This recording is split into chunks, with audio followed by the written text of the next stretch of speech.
Assalamu alaikum and greetings to everyone all over the world. You are watching International Affairs on Nizal and Co, the new avant-garde, millennium avant-garde online variety talk show. And we are here today for good reason. As we know, the conflict between Israelis and Palestinians is rapidly escalating, and it has come into one of the worst rounds of violence between the two sides in the last several years.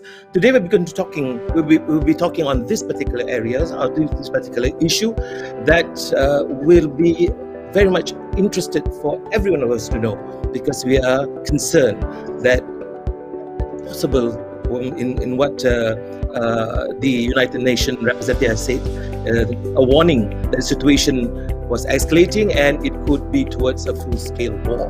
Whatever it is, we have two prominent figures with us today to discuss about this, to be talking, to be sharing, to converse, or to have a conversation on this. And we have none other than, first let me introduce to you, from Kuala Lumpur, though he is actually a Palestinian, Dr. Sharif Abu Shamala, the CEO of Al-Quds Foundation Malaysia. All right. And we have with us also Mr. Stuart Ward, a lifelong social justice activist, whom I had interviewed him quite some time ago, talking about America. Now we're talking about Middle East. We have moved from America to the Middle East. Hello, Mr. Stuart, and hello, Dr. Sharif. Hello, and thank you. Nice meeting you. Yes. Yes, and I wish all of you, both of you, and all of you around the world, Eid Mubarak. Eid Mubarak, inshallah. All right. Let's begin with this issue of this latest development in the Middle East. Now, I do not need to repeat what's been said around the world by all big medias. My point here is, which I hope this question might be to Dr. Sharif. Now, why did Israel, or the Zionist Israel, do what they did? You know, at the end of Ramadan, they attacked. What prompted that? What's the strategy behind it? Is it to do with creating a kind of animosity, or for whatever reason? Maybe you might know better because you are actually from that side of the world. Maybe you can explain to us, Dr. Sharif. Share your thoughts about this. Yes. Assalamu alaikum wa rahmatullah wa barakatuh, and the greeting for you, Brother Nizal, and my colleague, Mr. Stuart, and your team, and everyone who is watching us. Thank you for having us this night to discuss and to talk about the current issue in Gaza and Bayt al-Maqdis. Your question is difficult and easy. But let me try to answer this question. I believe there are two factors behind the behavior of Israel in the current situation. The deep strategy of Israel to ethnic cleansing of the Palestinian people and to get rid them and to kick them out of Palestine in all means.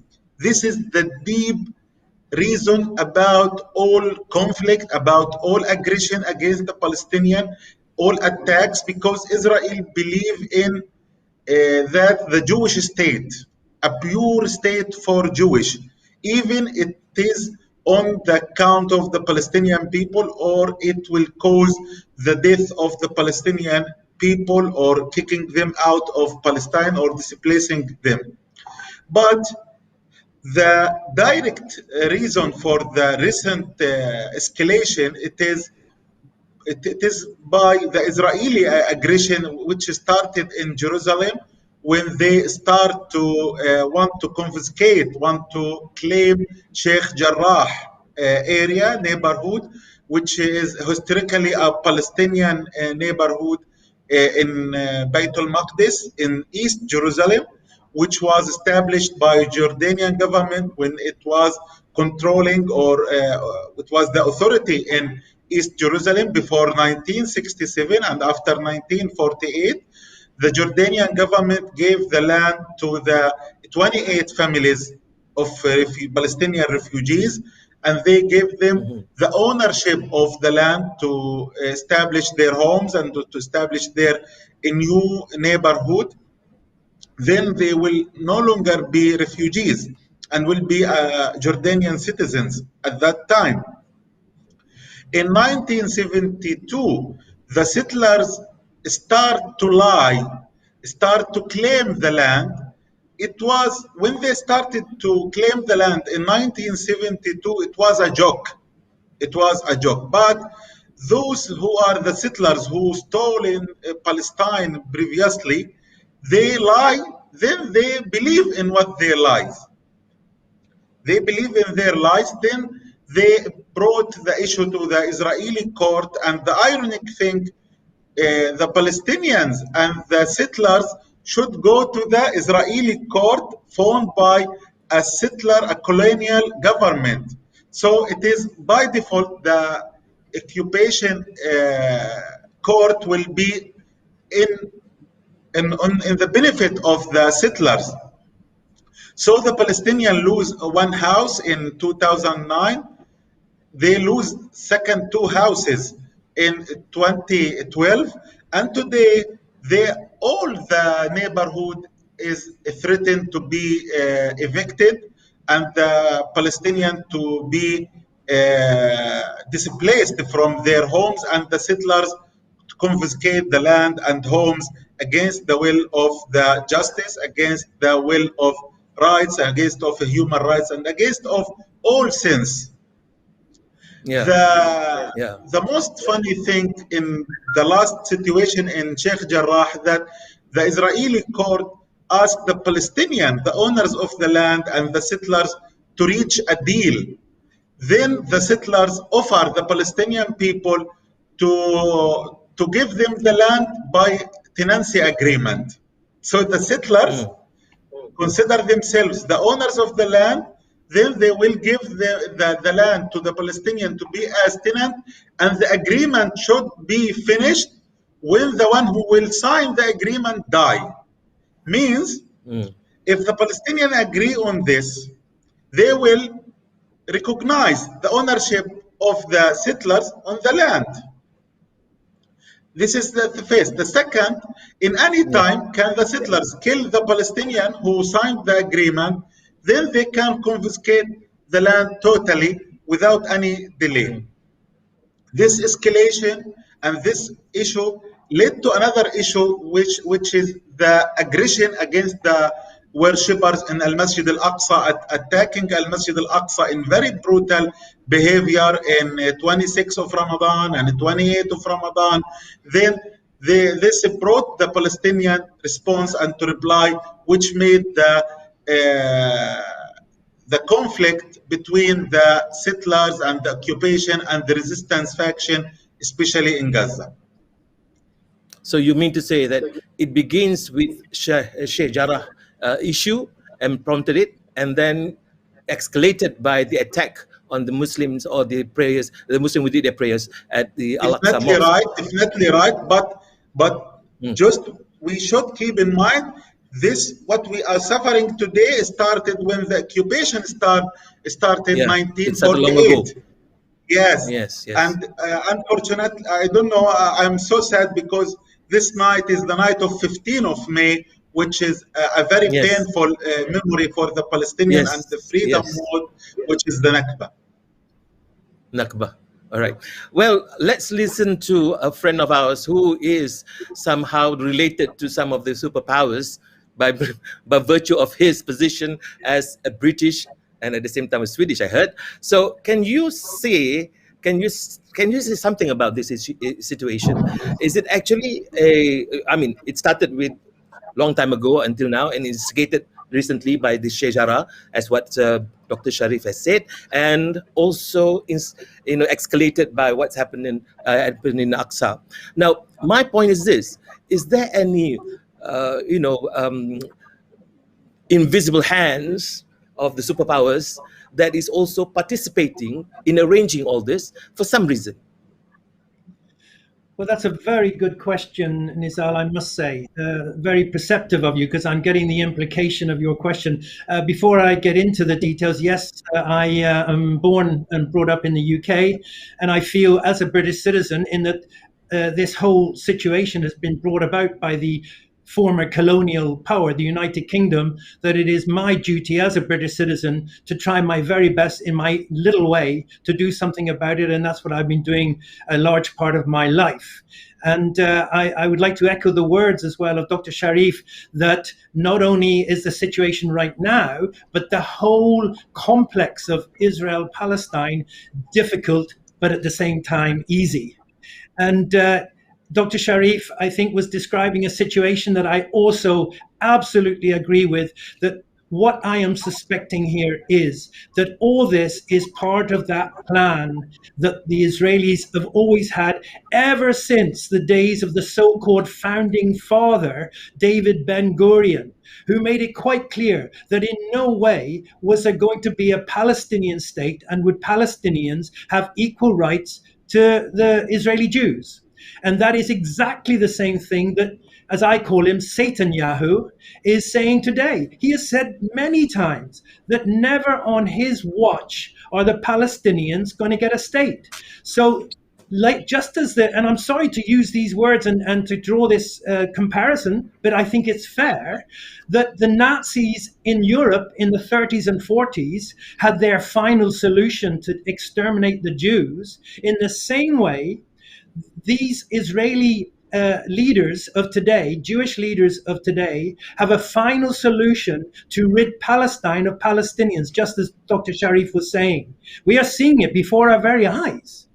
And Netanyahu is in exactly the same mold as David Ben-Gurion. So when you see the whole thing that started this whole thing off this time, let's establish this as well. This is not the first time we're seeing all this.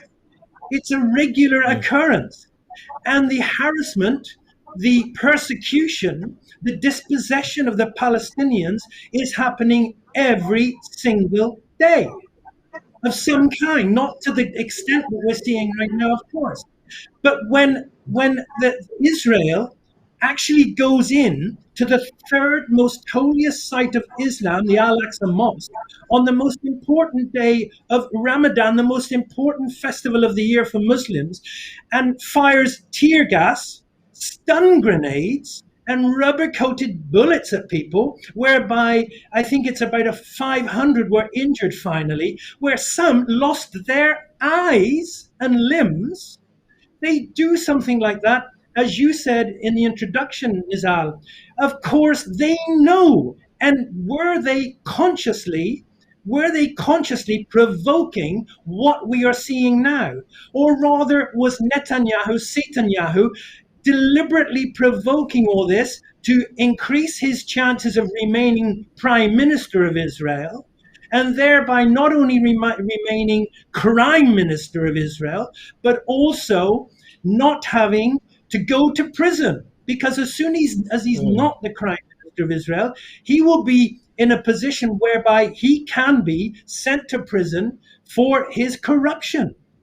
So all these things are kind of, as far as I can see it, it's logical that this is what it's all adding up to. And when I hear another important aspect of this whole complex is American involvement. American involvement. And when Joe Biden, a man who has once upon a time said that if Israel didn't exist, then we would have had to have invented it, is refusing to talk about the rights of the Palestinians to defend themselves. These are the ones without a military, hardly a police force, and get zero money in military aid from the Americans, whilst Israel is getting 10 million of American taxpayer dollars a day in military aid. No wonder they have an Iron Dome defense system and state-of-the-art military armaments, F-16s, state-of-the-art drones, and precision missiles all provided and funded by the US of A. Palestine has nothing of this. Gaza has nothing of this. They are sending puny homemade rockets to defend themselves. And wow, how they're doing it so well under these very difficult circumstances. I commend them on their defense. I don't commend war. But you see, war too. War is also another word. Is it right to use the word war here? Or the word conflict? Because both those words denote two equal parties. And as I've just described, in no way are we talking about two equal parties here. Right. Speaking of this, Dr. Sharif and also Stuart, what I find it very interesting or very astonishing this particular time is that the balance of power between the Israelis and the capacity of the Palestinians. Now, all this while, we've seen the retaliation from Palestine has been merely throwing stones, and that's about it. But now, we can find that they are talking business now. You have been attacking them all this while, and then now we shed bombs, and it's in the hundreds now, where you can't even control it, all right? When you can't even defend yourself. So therefore, has the balance changed? Now they are at par with the aggressor. I want to hear from Dr. Sharif, because I got to know that the bombs that were created is actually created by the Palestinians themselves, and the name of the bombs is called Ayash. So can you please give us some shed some light to this, Dr. Sharif? Yes. Actually, the Palestinian call this as rocket, but it is just homemade missiles. Yeah. This is what they can do. It is a natural development of the resistance, of the long way of resistance. The Palestinians resist the occupation since more than 90 years, because they start to resist the Zionists before, during the British occupation. The British occupation started 1918 till 1947 or 48. Then they have gained experience during the resistance against the Jews. But we should always remember that Israel is the top country and the top state armed in the region, and it has very war jet, very brutal war jet, and they use all brutal things. Israel always try to make hasbara and to make advertising and promotion that they are under Gaza rockets, and Gaza is a huge power. No, Gaza is not a huge power, but they have a very strong base of faith on the right. They have a very strong faith on their right to resist, to not be killed silent. Even now, even the Palestinian factions, especially Hamas and Al-Qassam, try to respond on the Israeli aggression and Israeli attack. The balance of powers still for the it is on the Israelis has more power and more aggression against Gaza. And if we look to the videos, we can say it is in Gaza raining missiles from the war jets of Israel. And what the Palestinians do, they just fire homemade missiles, and it sometimes make balance of fair balance of. They try to stop Israel when the resistance say, I will target the airport of Israel, and they send the missile. The missile is not enough, not smart enough to reach the airport, but it can freeze the working in the airport. This is the resistance of the weak people who believe in their right. They can harm their enemy, but they are still need a lot of power to be equal with their enemy. The only thing I think, the resistance in Gaza is has from the power is the power of the right, the power of haq, the power of the land, because they are seeking to retain their land and their people to their land. What's your take about this, Stuart? Well, again, we have seen it before, time and time again. And I think it's time now for the Palestinians primarily, but for all of us who support them to say enough is enough.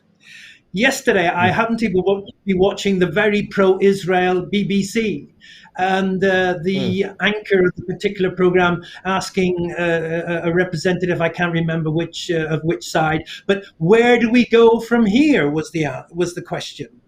And my answer to that would be an independent, sovereign, viable, contiguous Palestinian state, which has, of course, been made impossible by the oppressors, by the illegal occupiers, Israel, because they want it all for themselves and they're trying to take it all for themselves, as we've been talking about, or not a greater Israel, but a greater Palestine. Because that's what it is, and this is actually Hamas policy, because I don't believe that Hamas is a terrorist organization, by the way, because it's not. Hamas has supported the two-state solution, which no one can support anymore, because, as I say, it can't be put into practice. And Hamas has a really good idea about a future greater Palestine, whereby the constitution of that state guarantees all ethnic groups, including Jews, their rights under that constitution, their rights and their human rights, their rights of worship, you name it, everyone is guaranteed their rights under that constitution. And this is a situation that is the most viable as I can see it right now.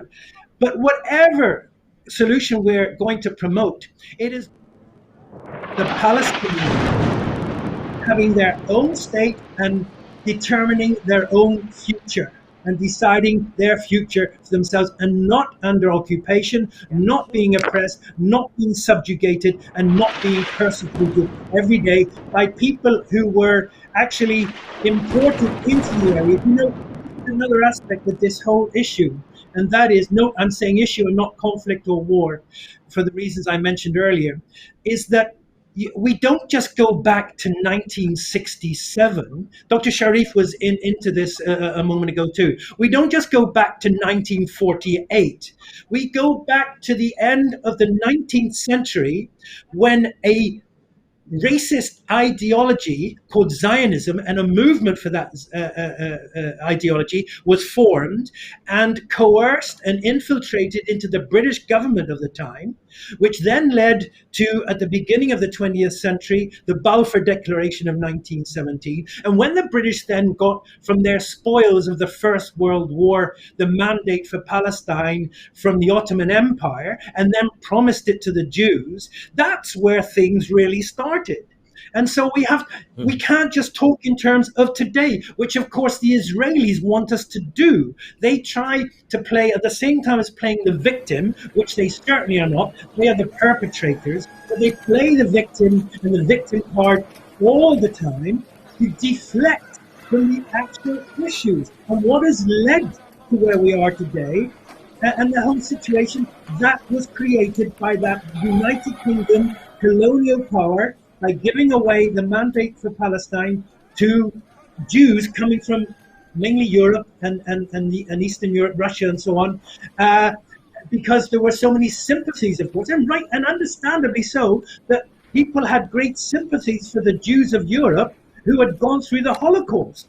And therefore, after the Second World War, they managed to get through the United Nations this carving up of the mandate in Palestine, whereby the Jews were to be given around 56% and the Palestinians 44% of their country, 44% of their country, whereby they were promised the not so viable parts of where the soil, the farming land was not so arable as what was promised to the Jews. But of course, again, they have been dead set from the outset not to accept anything like a Palestinian state or sharing Palestine with the Palestinians. So we're seeing the beginnings of what I was into just a moment ago. The Israel is an apartheid state. It has separate rules, laws, and regulations that apply to Palestinians that don't apply to Jews. They give less money to Jewish towns, to Palestinian towns, I'm sorry, rather to what they give to Jewish towns. Across the board, there is discrimination and persecution of Palestinians, a discrimination that is the opposite effect when it comes to the Jewish population. Roads, special roads for settlers and for Jews that Palestinians are not allowed to use. Roadblocks, checkpoints, just for Palestinians, not for Jews, throughout Palestine. It is an apartheid state which was entrenched 3 years ago in July 2018 with the national state law.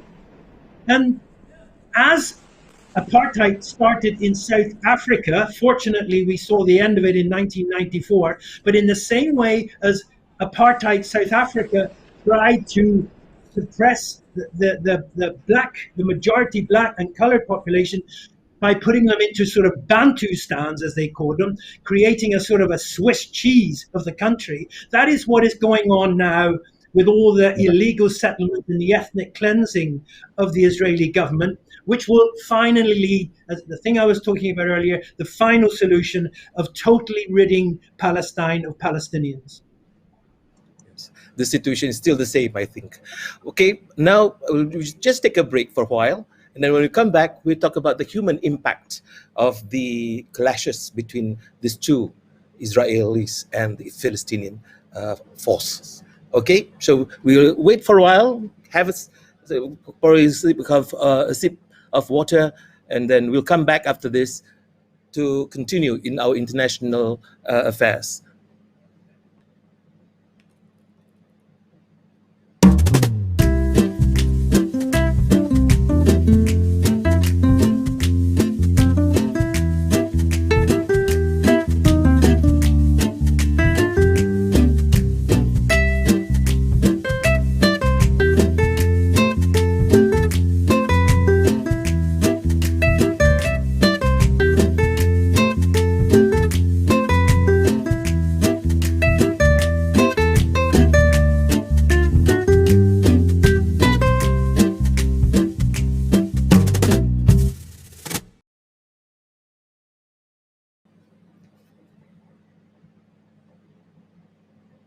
Okay, we're back. Now we continue to talk about the impact of the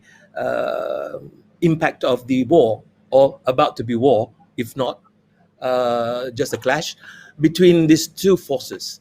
Now, maybe Dr. Sharif can give us an insight of the impact of these bombings between two places, to both sides, to the Palestinians and also to the Israelis. Yes. Actually, Akhi Nizal, I object the word clashes. It is not clashes between the Palestinian and Israelis. It is an aggression, an Israeli aggression against the Palestinian people who are the owner of the land. And it is aggression in all means. The one who bombs the Palestinian in their land, in their camps, in their buildings, it is not a clashes. The one who prevent the Palestinian to worship in their mosque. I will give you something and all. I lived in Gaza more than 30 years. In these 30 years, I couldn't visit Masjid al-Aqsa even at one time, because Israel prevent the Palestinian to pray in Al-Masjid Al-Aqsa Al-Mubarak, and they put all restrictions to prevent the Palestinian from practicing any aspect of human life, even movement, travel, going to worship, enjoying their country. They prevent the Palestinian all aspects of life. And when Israel start its war and its aggression against Gaza, the cost of the humanity will be more and more and increase. Just if we have a look on the number of shaheed, the who martyrs who lost their lives. Now, just in 3-4 days, we lost 120 shaheed. More than 33 of them are children, 9 of them are women, more than 850 wounded. Some of the worshippers in Al Masjid Al Aqsa, they lost their eyes, they lost their arms. So the cost of the humanity cost by the Israeli aggression is very high. And there is some aspects we should highlight. The displacement, when you destroy the homes, you destroy dreams, you destroy lives, you destroy hopes, you destroy a whole of family. Israel caused the displacement, and it is very painful for the Palestinian who is suffering the displacement from long time, from 1948. And I will share with you a very, very special experience for the Palestinian. I'm refugee, and my father and my mother were refugees. When the refugee or the Palestinian have a house, he built house, he will reach this stage by the most difficult conditions, because they stripped from their lands, they stripped from their wealth, then they should begin from zero to build their houses. And when they build their house, then Israel come to bomb this house. So how many orphans will result it? How many women will lose their family members? How many? It is very difficult, and sometimes many families or all members of the families will be died shaheed. From my personal experience in 2008, I always remember, I will not forget this moment. In 6th of January 2009, during the first Israeli war in Gaza, at 6 a.m., there was a very huge bombing to one building of our neighbors. Then I found the body was jumped outside of the buildings, and we could find 23 bodies, 23 bodies of the family, the grandfather, the grandmother, the fathers, the mothers, the children. It was the most painful experience for me by the Israeli soldiers and by the Israeli attack. So the humanity cost is high, and every time it becomes higher and higher. One more thing I will give you. Now, when Israel caused this ability for any Palestinian, this is a policy by Israel. Why? When someone of the family become disabled, this will make the whole family are busy in his issues and his affairs. Now, so they are targeting the eyes, they are targeting the arms, they are targeting. Sometimes they initially want to kill the Palestinian, but want to convert him disabled, to make all the family suffering this disability. So the bill of the war, of the Israeli war, of the Israeli aggression is very high in all aspects, and we cannot here to speak, but we just speak sometimes in number language, and it is very, very unhuman. But so I just said there are 120 shaheed there are 120 shaheed. I didn't mention their names. They are not numbers. But Israel, by their aggression, by their huge and massive aggression, they wanted to convert the lives, the 120 member of the families, 120 of people, just numbers to say there are 120 of shaheed by Israelis. So we call the free world to stop Israeli aggression, to reduce the human cost, to reduce the humanity, the criminal Israeli. We call all free world to stop this. Okay, Stuart, you as a person that I would say have some sort of a heart towards the Palestinian, all right, and you are also a foreigner at the same time. How do you look at this? The impact of the war towards the Palestinian we've seen, but did something happen towards the Israelis as well that make them think hard now not to meddle too much, too far towards the Palestinian? What do you think? Yeah, that's again a very good question, Nizal. I'd just like to first, in conjunction with what Dr. Sharif was just saying, I'd just like to say a couple of things. You know, Netanyahu, who's clinging onto power through this whole business to save his corrupt skin, as I was talking about earlier, he has told every Israeli military person, soldier, that they can act with impunity. They can act with impunity in the same way, actually, as the whole state of Israel does every time when there are these assaults, pounding of Gaza, especially the pulverizing of Gaza, especially, are carried out.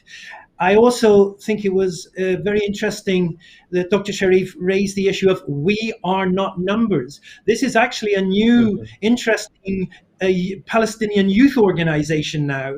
I think it's a really key theme. We see on our TV screens at times like this, the numbers rising of dead and injured. And of course, we tend to focus on the dead, which in some ways we should, because the Israelis have killed thousands of Palestinians during the years, with completely no discrimination between the genders or if they are children, because they have been many women and children included there, because they just don't care. And but what we don't think about is the numbers of injured, and they are maimed for life. The tragedies, the personal tragedies behind these numbers. Not only the dead that people are going to miss their loved ones, but also the injured, maimed for life, losing eyes, losing limbs for the rest of their lives. But you know, there's another aspect that isn't highlighted so much. They lose their homes, as Dr. Sharif was actually talking about. They lose their homes. And what is in their homes? All their memories, their souvenirs, their keepsakes, their whole lives. We know ourselves here. I have a lot of my own memories and things that are of great sentimental value to me. And if this was bombed, and all that would go too. So they are left without all that as well. It is a greater tragedy, that is what I'm trying to say, than just the dead and the maimed. There are all these other aspects to it that the Israelis certainly obviously don't care about, but we, the rest of us, should, and take that into account when we are viewing what is going on. But getting back to how there are Israeli people who don't agree with all this.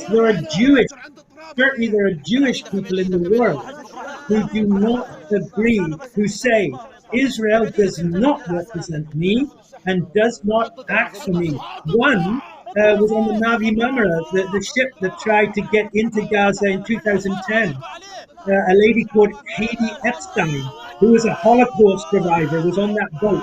She unfortunately left us now, but she was a typical Jewish lady who was a Holocaust survivor, and there are many of those who have said that Israel is not representing me or doesn't act for me, as I say. And there are organizations in America where, there's a large Jewish community and a very active Jewish community, certainly for supporting Israel, that's for sure. We see that in American politics. But there are many good, decent Jewish people.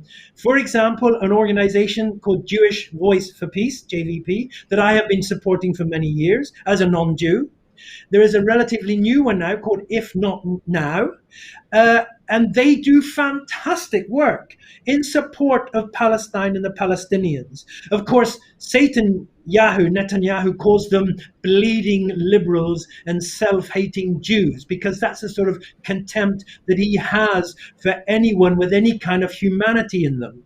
So and I've heard that there are now Palestinians and Jewish Israelis getting together to try to stop the rioting and so on that is going on. On the other hand, I must admit, and I suspect that Dr. Sharif will agree with me here, that to a certain extent, I am pleased is maybe not the right word, but I am not concerned. I think it's about time then that the as they are called, the Israeli Palestinians, the Palestinian Arabs that are within the confines of what is supposed to be Israel, the 20, 22, 25%, it's a little difficult to know exactly how many, but they are about 20 to 25% of the population of Israel.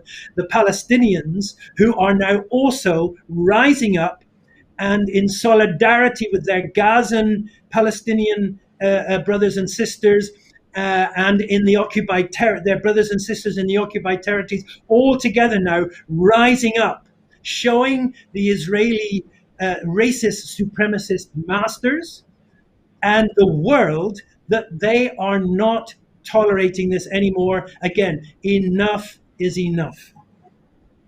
All right, very good. Very good. All right, we'll take a break, because after this, I wish to share with the audience an interview, or rather not an interview, an expression from the heart of a Christian Palestinians to the world, especially to the Israelis and to the Palestinian. Maybe we'll just wait for a while, a few seconds, we'll come back and we'll show you the video.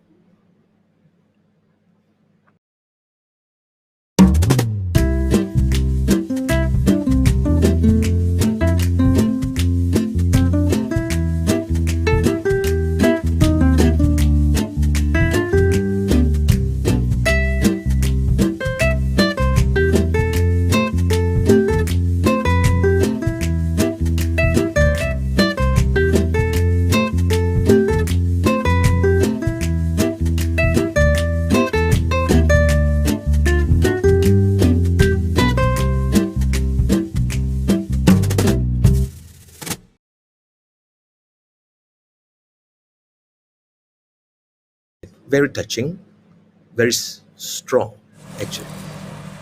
God bless you.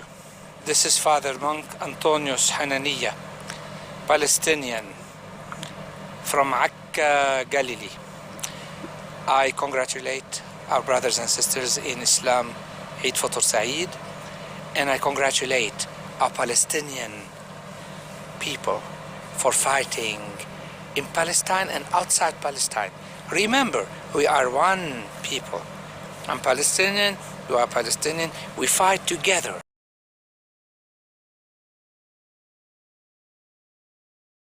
You must go back to Europe. You must go back to Czechoslovakia, Poland, Germany. You must seek what you lost. Homes, they kicked you out. And leave your homes in Palestine to the Palestinians.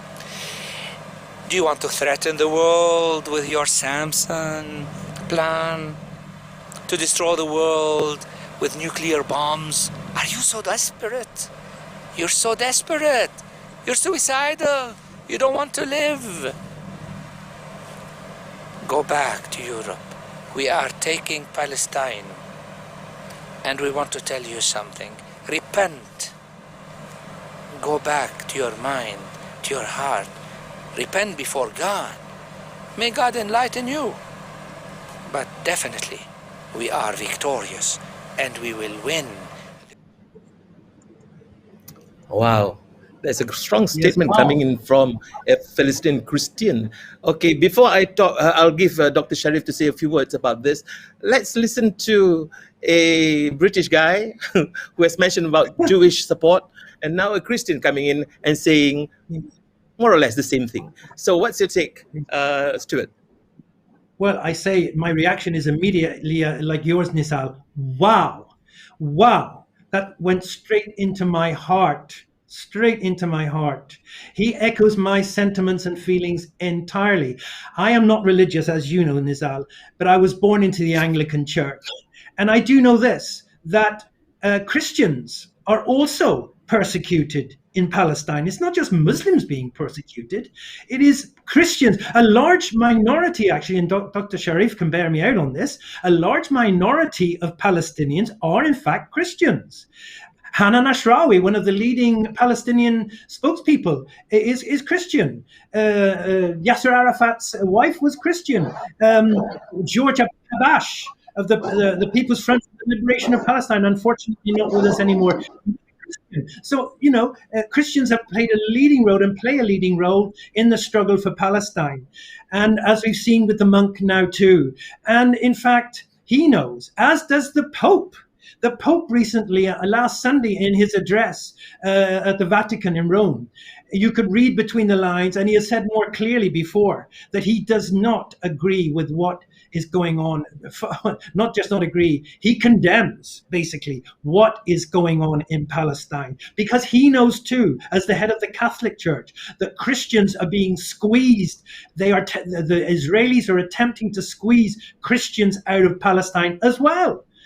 It's the same mentality that they have, where they get sometimes refugees from Africa and black people, and not to mention the black Jews that are discriminated against within Israel, by the way, treated as third or fourth class citizens because they're black. So the racist supremacism that exists can go beyond Palestinians. And when black refugees seek asylum in Israel from African countries, you know what they get called? They get called intruders, invaders, infiltrators. Basically, it's racism towards them too. So I am absolutely overwhelmed, and I found that absolutely brilliant. And he put it was from his heart, obviously, too, putting the whole situation so very, very well. All right. Dr. Sharif? Yes, Akhi Nizal, I want to tell you and the people who are watching us. I was born in Gaza and in the area called Az-Zaytun. In Az-Zaytun area where I lived, there was a mosque beside a church. Then, when I went to the Islamic University of Gaza, one of my colleagues in engineering faculty was a Christian. His name George. I hope he is safe now. So we as Palestinian consider the Israeli is occupation. Not that we fight them, not because they are Jews or different in our religions, because they are occupiers. And we remember very well, and we studied very well, that the Jews were prevented to enter Jerusalem during Byzantine period before Islam. When Umar ibn al-Khattab radiallahu anhu opened Baytul Maqdis and conquered Baytul Maqdis, the Muslims allowed the Jews to come to Baytul Maqdis and visit and practice their lives in Baytul Maqdis. When Andalusia fallen and the Spanish start to torture the Jews and Muslims, the Jews came to Baytul Maqdis to be protected under Ottoman Empire. So we have no religious problem. with any religious, even they are Jews, if they are Christian. The problem with the occupiers, Brother Nizal, we have good relationship now with the Christians, but previously we had very bad relationship with Britain, the Christian, because they occupied Palestine and gave it to the settlers, to the Zionists. So it is not strange to find one of the Christians pray among Muslims in Al-Quds to protect the Muslims when the Israeli attack the worshippers. It is not difficult to find some Christians fast Ramadan. They don't eat anything during Ramadan and they read the Quran. It is not so strange to find one of the leaders of the Islamic resistance in Gaza go and seek shelter in a church in Gaza during the war.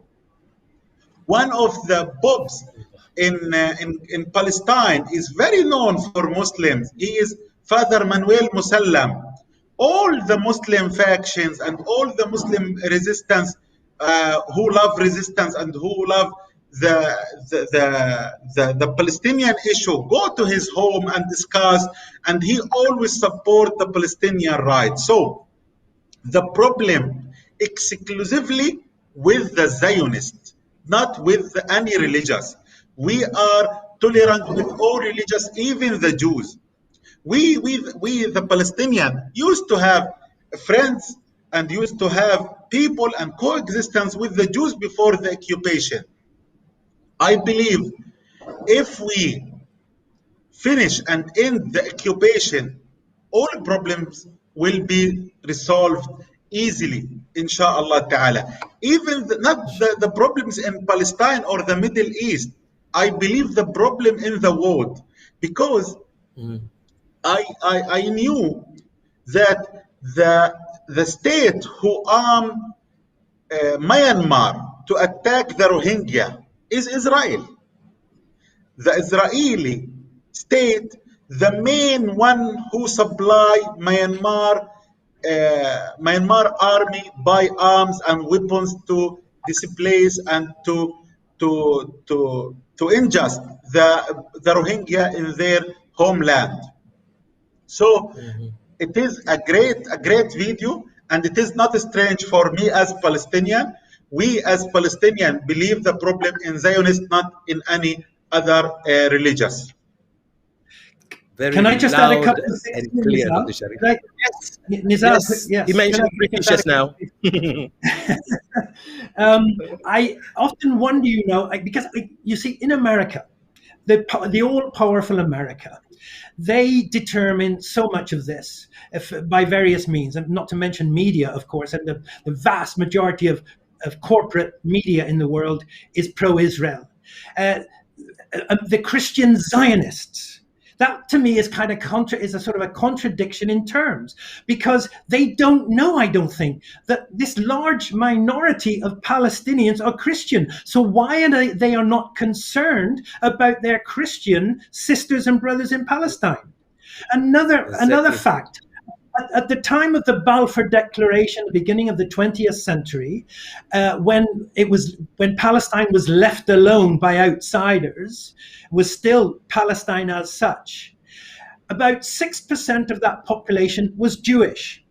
And at that time, that 6% Jewish and the rest being Muslim and Christian and Druze and Greek Orthodox and all kinds of faiths and ethnicities got on really well together. They partied together, they ate together, they socialized together, they met in each other's houses.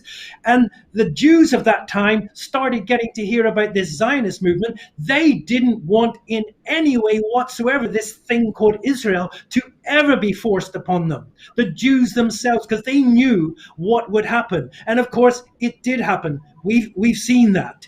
And one of the greatest Jews of all time, Albert Einstein, warned the world, don't let this thing happen. But they did. And now we see the results. Exactly. All right, we have about a few minutes more to go. Round up opinion of each and every one of you.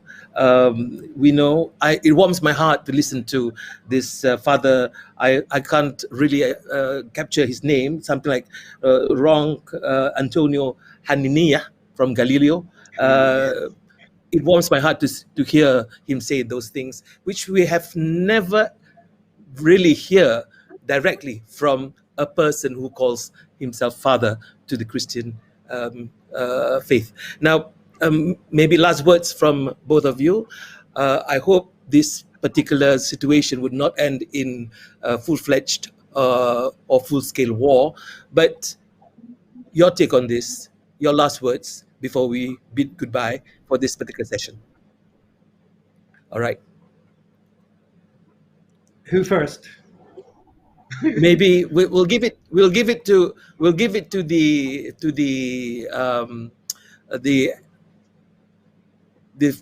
foreigner from the foreign land that has brought upon the Palestinian.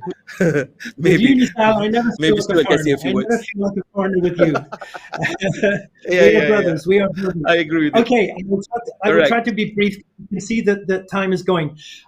One thing, I think secular Jews in Israel have to watch out, because the prowling, marauding, extremist, radical, fundamentalist, orthodox settlers are on the move. They see their real opportunities here, and they are being encouraged and supported by Netanyahu and the far right, because Netanyahu, now the government of Israel is extremely, the Naftali Bennett's and the Avigdor Liebermans are running the place. And so, and even arming the illegal colonialist settlers to harm and kill the Palestinians now, even Israeli Palestinians. That's what they're doing. We saw on the street the other day, one Israeli Palestinian on the ground and unconscious. They were still beating him because they have no human feelings. These people are belligerent, brutal, violent people. They've been brought up with that. And they're the ones running the country now. So secular, moderate Jews who are not sectarian like these settler people, they better watch out, because first it'll be the Palestinians, then it'll be them. It'll be their turn next. So they better watch out. The other final point I'd just like to make before my time is up is that the Americans seem to be now trying to defend their indefensible stance on the whole situation by talking about, well, Hamas is not the leadership of the Palestinians. This old thing that they tried to use before about, well, we don't know who to talk to in Palestine. Is it Fatah, the PLO, or is it Hamas? And they can't reconcile, and so on. But what they choose to forget is, whilst they're trying to make that point, actually, when there was an election in Palestine in 2006, Hamas won from the people of the whole of what is sort of now Palestine. Those in the occupied territories in the West Bank and East Jerusalem, and those in Gaza, they voted for Hamas in those elections. And okay, it's a long story what happened after that. A coup was carried out with the help of Israel, and we got back to this stalemate again that we have now. But I think it's important to point that also out. All right, Dr. Sharif, last words from you. Yes, last word. Thank you, Brother Nizal, for this opportunity. My last word, Israel should not be free hand in its aggression against the Palestinian. We as free people and the free lovers should punish Israel, and we have a lot to do to punish Israel and not leave it uncountable. We should reactivate boycott. BDS movement is very good means to punish Israel and to not leave Israel doing all aggressions and attacks against Gaza. Israel should pay the price of its crimes against the humanity, against the freedom, against the human rights. We seek and we encourage all people to do their best to carry the Palestinian issue from their laptops and from their social media to the ground, to the action. We should put pressure on the politicians to act better against Israel, to stop their aggression against the people in Jerusalem, in the West Bank, and to stop their attack in Gaza. It is not acceptable to stand to watch the number of deaths increasing. We should take action. We should perform better than what we are doing. We have big opportunity now. The social media gave us a very nice opportunity to be engaged in the battle. Now, after Israel launched the strike on the Palestinian, we get the images. We should not be familiar with this. We should put pressure against Israel, against the international world. We should address international world. We should also collect donation and channel donation to those who lost their bodies, who lost their lives, those who lost their homes. The necessary and the needs in Gaza is very high, and we should act better than what we are doing. And thank you. Good. This and that spirit, Brother Sharif and also Stuart, the foundation that I'm involved in is called Yayasan Ilham Budi in Malay, or in English, it's Foundation for the Inspiring Virtue. It's now on a campaign. We are starting a campaign. It's called Campaign Selamatkan Keluarga Gaza. It's actually Save the Family of Gaza campaign. And it's basically so simple to ensure that their food on the table for these Palestinian families. We are seeking support from everyone to just contribute 100 ringgit per family of 5 to 8 people, right? 5 to 8 people. And that is for the supply of raw materials for 7 days, for a week, just 100 ringgit. And you can feed a family of Gaza with raw material or raw food. And inshallah, God willing, that if this can happen, Inshallah. we can support about 250 families all over Gaza. But anyway, with the spirit that's given to me from the discussion from you, Stuart, and of course from Brother our Dr. Sharif, I have even more enthusiasm to believe that the future is still there. Hope is still there, Inshallah. and the harmony between all religion and all people of all ethnic can be achieved. Thank you very much for joining me in this particular discussion. The title is Gaza Under Attack, it's just under attack. But the ones is really under attack is the humanity in all the people over the world, to understand that your humanity has been attacked. Now come forward and save humanity from atrocities. Thank you very much again, gentlemen. I hope to see you again. Eid Mubarak. And before we end, I just want to end this with this message again by Father Ronk Antonio Haninia from Galilo. All right, thank you very much. And let's listen again to this great man who has spoken his thoughts about what's supposed to be done. Okay, and till we meet again, Nizal Muhammad here, signing off. Bye. God bless you. This is Father Monk Antonius Hananiya, Palestinian from Akka, Galilee. I congratulate our brothers and sisters in Islam, Eid Fitr Saeed, and I congratulate our Palestinian people for fighting in Palestine and outside Palestine. Remember, we are one people. I'm Palestinian, you are Palestinian. We fight together in every way possible. Zionist, I want to tell you something. You must go back to Europe. You must go back to Czechoslovakia, Poland, Germany. You must seek what you lost. Homes, they kicked you out. And leave your homes in Palestine to the Palestinians. Do you want to threaten the world with your Samson plan? To destroy the world with nuclear bombs? Are you so desperate? You're so desperate. You're suicidal. You don't want to live. Go back to Europe. We are taking Palestine. And we want to tell you something. Repent. Go back to your mind, to your heart. Repent before God. May God enlighten you. But definitely, we are victorious and we will win this particular war.